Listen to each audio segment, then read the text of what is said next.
বিশ্ব যখন যুদ্ধের দোরগোড়ায় আর হরমুজ প্রণালী যখন বন্ধের মুখে, তখন ভারতের বিপদ কি বাড়বে? আদৌ না।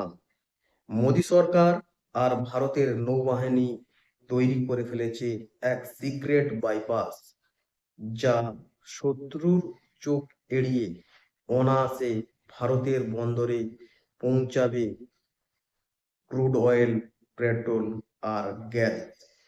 আপনারা অনেকেই জানেন, পৃথিবীর 1/3 অংশ তেল আসে ওই সরু হরমুজ প্রণালীর মধ্য দিয়ে।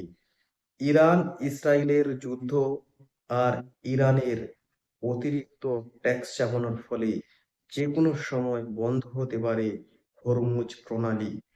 আর হরমুজ প্রণালী বন্ধ হওয়া মানেই ভারতের তেলের ক্রাইসিস। তেলের ক্রাইসিস হওয়া মানে দাম আকাশ ছোঁয়া হওয়া। কিন্তু এখন আর ভারতকে কারো ওপর নির্ভর করতে হবে না। ভারত ইতিমধ্যে ওমানের দুপম আর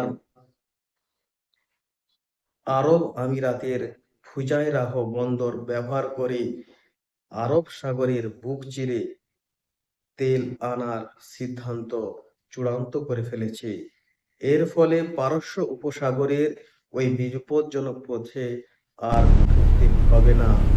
এছাড়া ভারতের হাতে আছে India middle east Europe corridor, যা পাইপলাইন এবং রেলপথ ব্যবহার করে ভারতে তেলে ঢুকবে ডক ইয়ার্ডে।